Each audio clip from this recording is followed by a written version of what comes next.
জীবনের প্রতি দয়া। রহিম তার বাবার সাথে থাকে। তার মা মারা গিয়েছে অনেক দিন হলো। তার বাবার শরীরটা খুব একটা ভালো না। তার বাবা ছোটখাটো একটা ব্যবসা করত, বিভিন্ন জিনিস সংগ্রহ করে বিক্রি করত। যেহেতু তিনি অসুস্থ, তাই রহিম সেই ব্যবসার হাল ধরেছে। প্রতিদিন সকালে সে বের হয়ে যায় বাজারের উদ্দেশ্যে এবং সেগুলো বিক্রি করে রাতে ফিরে আসে। বাজারটা তার বাড়ি থেকে অনেক দূরে, অনেকটা পথ হেঁটে যেতে হয়। এমনিতেই অনেক গরম, আর এই গরম হেঁটে যাওয়া অনেক কষ্টকর। প্রতিদিনের মতো আজকেও রহিম ঠেলাগাড়ি নিয়ে বের হয়ে গেল বাজারের উদ্দেশ্যে। সেদিন প্রচন্ড রোদ উঠেছিল। রোদের তাপে সে ক্লান্ত হয়ে পড়লো। তার পিপাসা পেল। সে পানি পান করতে গিয়ে দেখলো তার পানির বোতলে খুব একটা পানি নেই। তাই সে অল্প কিছু পানি পান করে বাকিটা সে রেখে দিল পরবর্তী সময়ের জন্য। কিছুটা পথ যাওয়ার পর সে খেয়াল করলো পথের এক কোণে একটা কুকুর ক্লান্ত অবস্থা দাঁড়িয়ে রয়েছে। ক্লান্তিতে তার জিভ বেরিয়ে এসেছে। মনে হচ্ছে সে খুব পিপাসার্ত।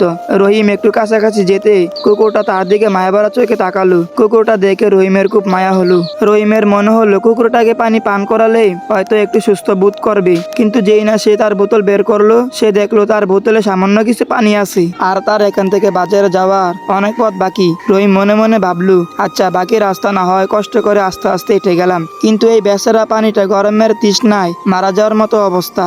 আমার থেকে ওরই পানিটা বেশি প্রয়োজন। এই ভেবে রহিম সে ঠেলাগাড়ি থেকে একটা পাত্র নিল এবং সেই পাত্রের ভিতর তার বোতলে সবটুকু পানি ঢেলে কুকুরটাকে পানি পান করতে দিল। কুকুরটা বেশ তৃপ্তি করে পানি খেলো এবং পানি খাওয়ার পর তাকে বেশ সতেজ মনে হলো। এটা দেখে রহিমের মনে বেশ আনন্দ লাগলো। এরপর রহিম আবারও বাজারের দিকে রওনা দিল। তার একটা শর্টকাট রাস্তা জানা ছিল। সাধারণত ওই রাস্তায় কেউ ব্যবহার করে না, সেও করতো না, কিন্তু আজ সেই ওই রাস্তা দিয়ে গেল। কেননা এত প্রচন্ড রোদের তাপ, তার উপরে তার কাছে এখন আর পানি নেই। আশেপাশে কোনো কুয়া বা দোকান নেই যে পানি কিনে খাবে। সে দেখলো দুজন লোক তার দিকে এগিয়ে আসছে। জায়গাটা এমনি নির্জন, কেউ খুব একটা আসে না এখানে। রহিমের মনে মনে বেশ ভয় করতে লাগলো। লোকগুলোর কাছে এসে তাদের একজন বলল, এই ছেলে তোমার কাছে যা আছে আমাদের দিয়ে দাও, নাইলে। রহিম বলল, দয়া করুন, আমি খুবই গরিব। এই সামান্য জিনিসগুলো বিক্রি করে কোনো রকম আমার পেট চলে। ঘরে অসুস্থ বাবা রয়েছে, এগুলো বিক্রি করে বাজারে গিয়ে বাসায় যেতে হবে। তখন তারা বলল, একদম চুপ, একটা কথাও নয়। এই ছুরিটা দেখছো, একেবারে পেটের ভিতর ঢুকিয়ে দেব। সময় নষ্ট করো না, জলদি যা আছে বের করো, আর ঠেলা গাড়িটাও আমরা নিয়ে চলে যাব।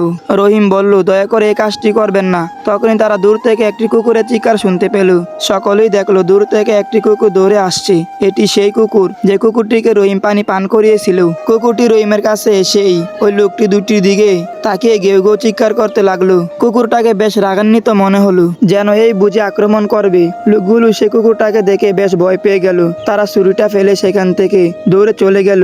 এই যাত্রায় রহিম বেঁচে গেল। কুকুরটা রহিমের সাথে বাজার পর্যন্ত গেল।